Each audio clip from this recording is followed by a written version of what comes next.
I'm going to hand things over to Jeremy to facilitate discussion. He's been logging questions. If you've got questions that you haven't posted, you can go ahead and post those in the chat window, in the questions window. But Jeremy has queued up some questions for Nick here. Yeah, good morning, everyone. Can you hear me okay, Joe? You sound great.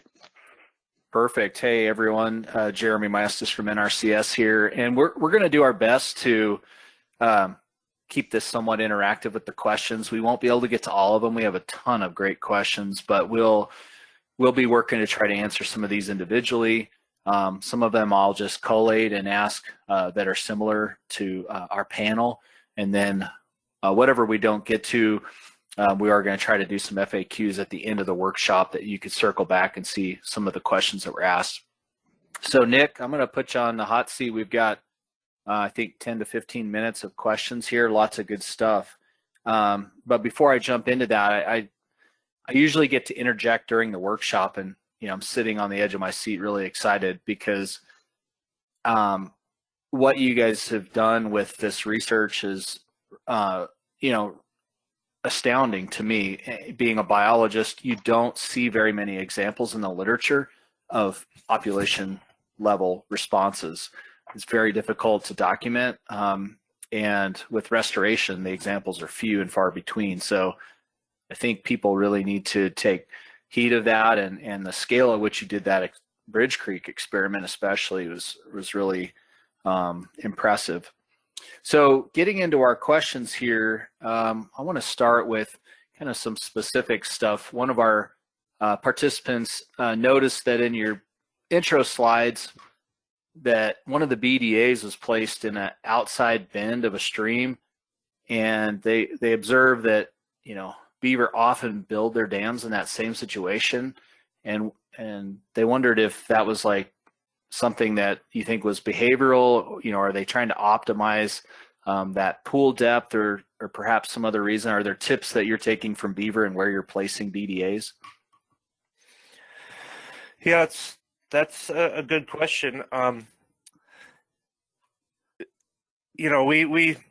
We tried to pretend we were beavers when we build BDAs, and it was interesting to see that a lot of times beavers would build a dam like 3 feet in front of our BDA, kind of telling us like, you guys have no idea what you're doing.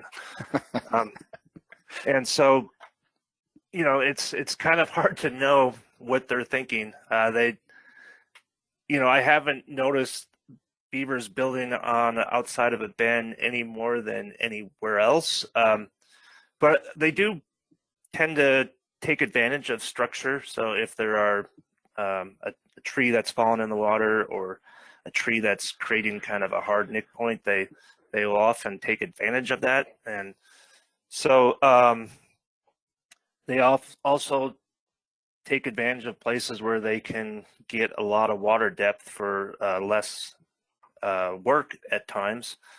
And so places that they can build a dam fairly quickly and immediately get ponding. But that doesn't always hold either.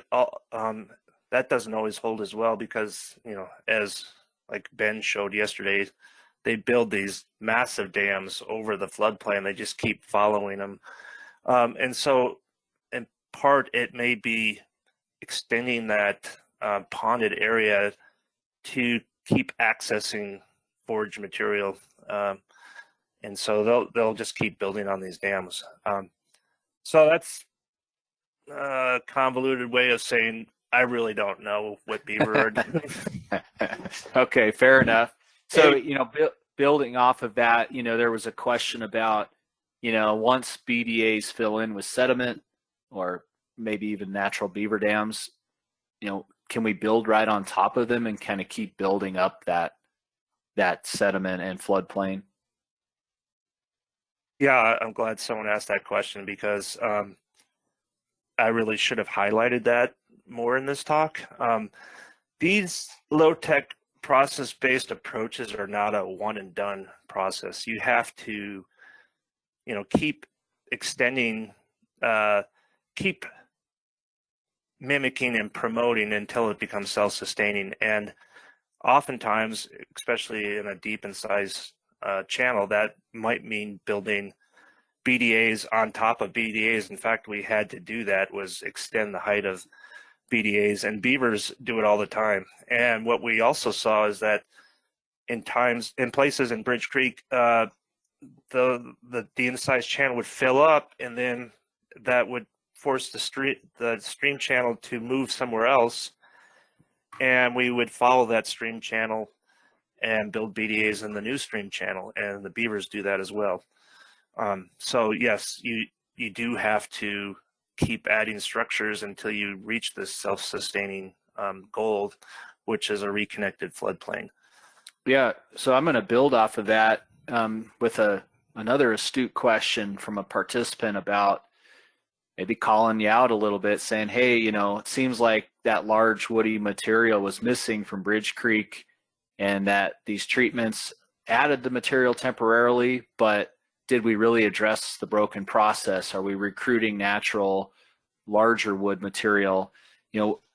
What's your take on the successional trajectory of Bridge Creek? Is it heading towards that self-sustaining state, or is it there? And how would you know? Well, in this system, you can have a self-sustaining system without that large woody material if you reconnect the floodplain and allow the stream power to dissipate onto the floodplain during high flow events. That prevents channel incision, just having that floodplain reconnected. So you're kind of stuck in this loop, right? When you're incised, where you're down in the trench, you've got that high stream power, which requires more stable structures to actually persist over flooding. Is that what you're saying? Yeah. What happens in these high flow events when you're stuck in that incised trench is, your cross-sectional area doesn't really increase that much when you get high flows. But when you're reconnected to the floodplain, that cross-sectional area gets massive. And so that's how the stream power gets dissipated. But, that said, there were cottonwoods in Bridge Creek historically. And now we're having a lot of cottonwoods surviving. I would say, I'd preface that by saying that the BLM is doing a lot of planting of cottonwoods. So we are getting a ton of cottonwood in there at the moment. One of the only reasons they can survive is because we have raised that water table and often inundate that floodplain that these cottonwoods are now planted in. So I love this flow here, because we've had a lot of logical questions being asked related to that topic of shade. Most people think about reducing stream temperature with woody vegetation, right? Overhanging vegetation to shade these streams. Obviously, beaver do the opposite. They create more open water and then, actually chew down the shade trees you might have planted. So what's your take on stream temperature, given what you've studied and the complexities of it? Do we always need large trees to shade and cool temperatures of streams? Yeah, the results from that we observed in Bridge Creek is that we're getting a lot of cooling of stream temperatures by forcing a lot more hyporheic flow.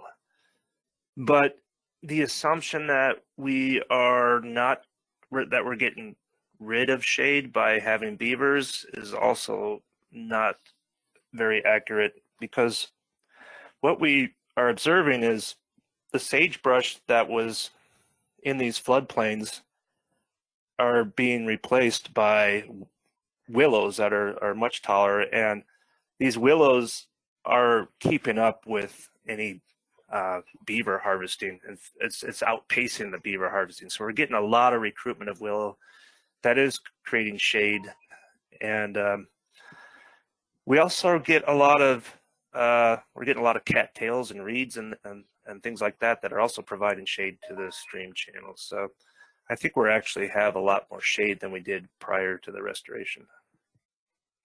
Excellent. Thank you. All right. Well, I'm going to have you take on a thorny subject, fish passage. as a fish biologist, you're in a good position to respond to your colleagues who have legitimate concerns, right? And several people have asked about this, not only beyond kind of salmonids, the other fish species, the other native fish species. Can you talk a little bit about your thoughts on these beaver dams, BDAs, and what you've seen with fish passage? How are fish getting around? And I would also ask, is that the right question we should be worried about? Is habitat quantity also something that there's this trade-off, right, of passage versus quantity being provided? Can you talk to us a little bit about that? Yeah. So I guess the first response I have to that is, something that Ben Goldfarb talked about yesterday is, we've had dam building beavers on these landscapes for 8 million years. And so, not only have they been on this landscape for a long time, they were at a much, much higher density.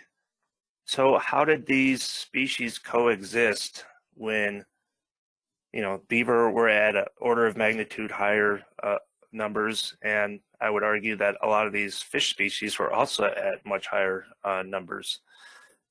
And so, we are seeing a lot of passage, especially with salmonids, through these beaver dams. Some of the larger species, such as steelhead, get around these dams, I think, by alternative flow routes that go around these dams, especially at high water. Steelhead spawn in the spring when the water is fairly high. But other species like Chinook do have to navigate some of these structures at lower water, and they seem to be getting over them.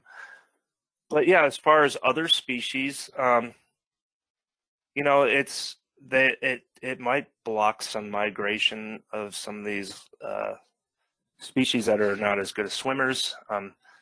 We think that the way a lot of these smaller fish get through these beaver dams is just kind of wiggling their way through. These are leaky structures, and they find all these flow paths through the dams and get through the dams that way. But some species probably can't do that, and there's probably times that beaver dams are passage barriers for all fish, but the habitat that they're creating could be extremely beneficial, and more beneficial than perhaps being able to migrate long distances. I did have someone point out to me that, look at this, BDA is causing is potentially a passage barrier, and look, there's a cow behind in the pond behind this BDA, but everywhere else the stream was dried up. So I think fish need water, and so in that instance, yeah, maybe it was a passage barrier, but that was the only place there was water as well. Wow, Nick, Yeah. was that right? That I heard fish need water. That's Yeah. the take home. Trust me, I'm a fish biologist. Yeah, it's good. Well, I'll challenge you a little bit, being a terrestrial specialist, and I love this idea of the riverscape, that fish also need terrestrial interaction. And so this has been the big aha for me, that when I look at what used to be a small channel with a narrow band of willows along the side of it, turned into a 1/4 mile wide green strip. To me, that's what we're missing in this conversation about passage, is the sheer area of habitat that's been provided. And so, yeah, there probably are seasonal barrier issues, and especially something to be concerned about, in hyper sensitive population segment areas. But, for the most part, I think we just have a bigger conversation we're missing here about the amount of habitat area that's being provided. And I think it merits some further investigation for sure.